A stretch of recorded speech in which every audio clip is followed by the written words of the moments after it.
My parents actually bought it at the fair 5 or 6 years ago from a guy, and then about 2 years ago when I turned 15, I needed to buy myself a car, so they handed it down to us, and me and my brother divided it, and I saved up for a car when I turned 15, and now he's going to be 15 next year, so he'll buy a car.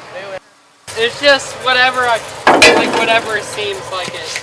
It's really not that hard at all. We buy the product and we make kettle corn.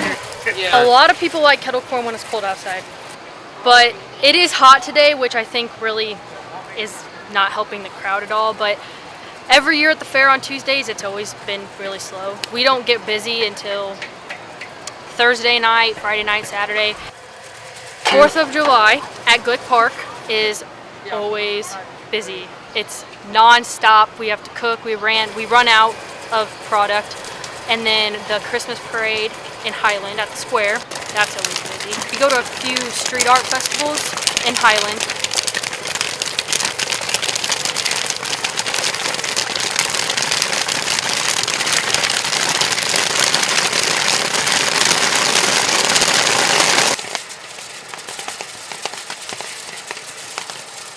And then we always do 2 softball tournaments in Trenton.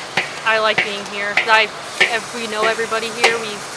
Every year I've been to the fair since I was little, so now we just come here and we're a vendor. When it pops, it burns you. I've got scars. I've got one here. I've got a few on my arms. It hurts when it burns you, so we always have to put on long sleeve shirts. In the winter, I wear a hoodie and then pants, and then he normally wears overalls. But now it's hot, so we're just wearing long sleeve shirts because we melt. There's been a few batches where we made bad kettle corn. Like, it has to be the right temperature. You have to know when to stir it, when to stop.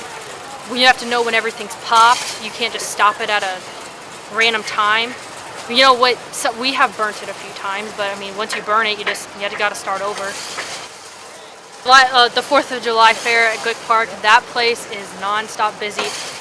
It starts around 2 to 3 o'clock. People start showing up because there's other vendors there, and at like 7 o'clock till that 9 o'clock stop time, it is non-stop packed. We have my mom, my dad, my grandparents, some of my parents' friends, and then my brother and I. We go non-stop.